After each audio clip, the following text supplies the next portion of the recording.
made it home, I dug her out, then I made her one of my aces. Marijuana fragrance, this tree here is outrageous. Want me to play in your city? Send an email to my agent.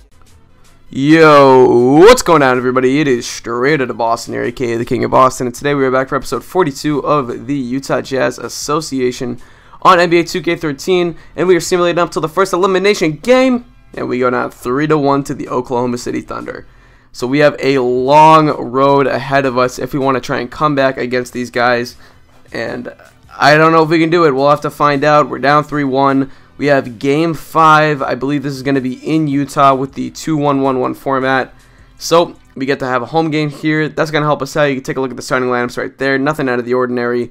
Westbrook, Lamb, Durant, Ibaka, and Blair, I believe, for the Thunder. And on the Jazz, as usual, or per usual, Curry, Iguodala, George, Favors, and Hibbert. So this should be a very entertaining game. Obviously, the Jazz must win for them. The Thunder would love to close this one out here. They do have a Game 6 back at home, so losing this game would not be the worst thing in the world. We'll see what happens, but either way, they obviously want to win as quick as they can, get that extra rest, just put this team away. This has been a rivalry that I've talked about a lot. They bounced us from the playoffs 2 years in a row. They swept us 2 years in a row. It's been embarrassing a little bit. We lost to them in the conference finals 2 years ago. We lost to them in the second round last year. This year we're back in the conference finals against them. We actually simulated a game and won it for once against them. That's good. So that's a start. Still down 3-1. Still going to be a very long series ahead of us. So down 3-1 to the Thunder. And like I said, it's going to be a long road ahead. So anyway, down 4-2 here. We're going to dish this one off to Iggy in the corner, the newest member of the Golden State Warriors. I'm pretty excited to have him on the Warriors as a Warriors fan. If you guys are wondering, I've been a Warriors fan for a couple years now. I really started rooting for them, back in like 06-ish. Because, I don't know, I just used to like their team they had. I really liked Baron Davis and Steven Jackson. I thought those were fun guys to watch. And then recently, when they changed their uniforms, I just kind of got back into them. I thought Steph Curry and Monta Ellis were very, very entertaining to watch. Monta Ellis, I should say. I always call him Monta because, I don't know, it's more interesting. But, yeah, they were very fun to watch. And even when they blew up the team a little bit and traded for Bogut, still supported them. And it paid off this year because they were very good this year, making it to the conference semifinals. However, getting bounced by the Spurs in 6 games in the conference semifinals. But they picked up Iguodala this week on 4 years, $48 million. I really like the trade they made with the Jazz. I know they gave up a first-round pick, but they really don't need that pick anymore. It's not going to be a lottery pick, and they have enough young guys on their team. They don't need any more youth, and that's really good. So they dumped that along with a bunch of salary, so they could clear cap space for Andre Iguodala.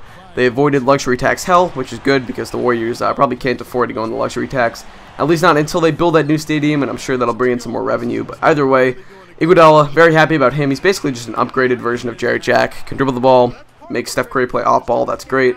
You've seen it work. You've seen that combination work in this association before, and I'm sure you'll see it work very well with the Warriors in real life. So anyway, 24 all as we enter the second quarter here, going to Derek Favors in the post. When Tony Mitchell comes in, he's usually the first big off the bench for the Thunder. That presents a huge mismatch for us because when he comes in at the 4, he's really more of in a small forward's body. I mean, I know he's kind of a natural power forward with the way he plays, but he's really in a small forward's body. And Derek Favors is a big man, so we can really post him up, body him down low. Durant here running the break with his team. He's going to end up taking a little floater and hits that one. Surprised to see Kevin Durant make a floater. You don't usually see that. You never see that actually out of him in real life. But either way here, running Iguodala off ball. He's going to catch it and shoot from 3. And Iguodala really had his jumper working early on. He's got 13 points already. No assists and no rebounds, but he's scoring for us.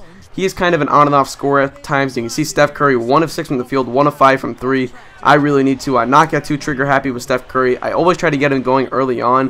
You can see me running off ball screens for him, trying to get him going, do anything I can. Here I get into the lane with him, and I'm going to end up finding an open Paul George. So even when Curry's not scoring, he's still creating for his teammates. That helps out a lot. Up by 6 here. Westbrook with the ball dishes it off to Durant. Durant is going to dribble left and pull up from about 10 feet and put that one home just in front of the elbow. 40-36 now, 42-39. Curry once again trying to get things going.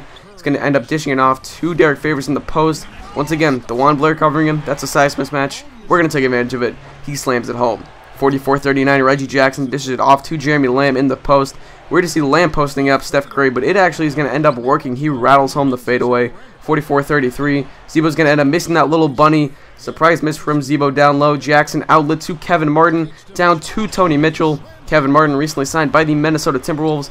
I'm going to be doing some sort of NBA free agency commentary in the near future because I really want to talk about some of the moves, but I really like Kevin Martin to Minnesota. They definitely need a shooter on that team, and he fits the bill. Derek Favors blocks Russell Westbrook's half-court shot to end the half, so we go up by 1 point, 50-49, fighting for our lives, trying to stay alive in these playoffs. 52-51, Westbrook drives, leaning layup. I think that got blocked. I'm not really sure, though. It definitely went off the rim. Here, though, Durant's going to dish it out to Ibaka for that 18-footer, and Ibaka is cash money at those. So, 55-54, Westbrook with the ball down low to Durant on the high post. He's going to end up getting double-teamed, dish it off to Jeremy Lamb, who finds himself open, creates a little bit of space. Curry went under that double screen, and it did not work out. So, 60-57, Thunder on top here. DeJuan Blair getting in the action, puts up a terrible shot, but Serge Ibaka with the two-handed putback slam. Now, it is 64-59, Paul George with the ball down low to Favors. Trying to get Favors going. He has 6 points so far. Make that 8. 8-4 to go along with a pair of assists. And it's 64-61. Iguodala with the ball dribbling into the corner. You don't want to pick up your dribble around there. He finds a cutting Derek Favors, though, and this is where Favors really got it going. 10 points, 5 rebounds now. 64-63. Now here's Steph Curry out to Iguodala. Iguodala with 19 so far. He steps back and finds himself open for 3. And he was really feeling it this game. I had struggled from outside with his shot all playoff run so far, but he really found it today. He's 8 of 9 from the field so far.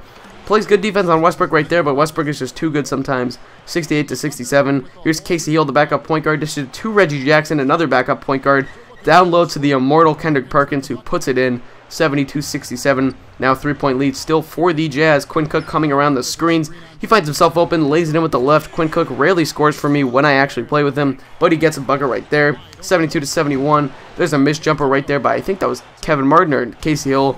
Either way, outlet to Gerald Green. Green goes down the lane and ends up putting it home. 73-72. He's going to end up missing the buzzer beater there. And we're going to go into the fourth and final quarter of this ball game. 77-76. I should say final quarter with overtime pending, but either way, 79-78. Quinn Cook with the ball, dishes it to Paul George. George puts it up and puts it in from about 18 feet. 81-278 Jazz on top here. Here comes Quinn Cook dribbling in the lane, finds an open Gary Harris, and Gary Harris had his jumper working again today. He's got 11 points. Again, one of our on and off scorers, so to say, but he got it going today.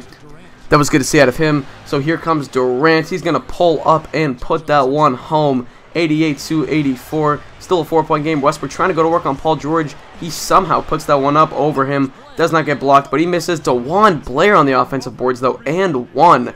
Look at DeJuan Blair. That was surprising. 92-89. Here comes Steph Curry. He's going to dish it off to Andre Iguodala for 3. Andre Iguodala, 25 points, getting it going. He has just been insane so far today. So we get that lead back up to 4. Here's Hibbert on the boards. Outlet to Paul George. I'm trying to run the break here. Try to ice this game. Paul George, Euro step. Crazy play right there. That was a sweet move out of him. 95-89. Here comes Jeremy Lamb from 2. He misses that one. That is going to be tipped. Rebounded by Durant. He scoops it in with the right. Nice move by Kevin Durant to get back into the paint after grabbing that rebound. Here's a turnover by Derek Favors. Durant's going to miss the layup. Westbrook's there on the offensive boards. He puts it home. And the lead is now down to 2. So 95-93, up by 2 here. I go to my man, Iguodala. The guy's been hot all day. He dished it off to an open Derek Favors, who gets fouled and won. We extend our lead. Now it's 103-95, trying to put this game away. Curry puts it up. He puts it in. Stephen Curry from downtown, 106-95. He found his stroke in the fourth quarter, going 2 of 3 from 3 in the fourth. And we are going to end up winning this ball game by, I can't remember what the final score is, but we win. We force a game 6, and stick around to the end of the video. You're going to want to see what happens at the end. So we win this ball game. We force a game 6. Good win out of the Jazz. Obviously we need 2 more. We'll see how that works out, but either way, just great win by the team. Iguodala, you know, if he can continue to hit shots like that, I would be very scared if I was Oklahoma City, because feels like the games when Iguodala gets it going, we are a dominant team, because he's just really an extra option on offense. You know, we know how to get Favors going. We know how to get Hibbert going. We know how to get Curry going. And I'm really starting to learn how to get Paul George going. If I can get Iguodala going, and if I can, you know, figure out his shot, get him some open looks that will cause defenders to close down into more, play him more uptight, and then he gets those easy driving lanes, then that's 5 really good offensive options off of the starting lineup. And then 4 of those guys are great, you know, even elite defenders. So It's just really a great all-around starting five for us right now. Everything's working, at least in this game. Obviously not during the simulation, but we'll see. So Iguodala finishes with 27, 3, and 3 to go along with 2 blocks. Yes, that was a bit surprising to see that on the stat line for the player of the game, especially when it's a shooting guard, but all well. And we're going to see the box scores here. We win 106-99. We end up hitting 10 of 23 from 3. That's always a big stat that people like to look at. You can check out OKC's. There were 2 of 14 from 3. That was a big deciding factor. Anyway, great games out of a couple guys. Like I mentioned before, Iggy, Gary Harris is great off the bench. Durant has 35, but Westbrook only has 12 on 5 of 13 shooting. So that was great right there. Anyway, take a look at what happens next. I decided I was going to simulate Game 6 and see whatever happens. And we're going to end up, actually, you'll see in a sec, I decided to simulate Game 6 because I wanted to just move along the series a little bit faster. You're going to see what happens. We end up winning it, so Game 7 is going to be in the next episode. If you guys are against that, well, I don't know what to do.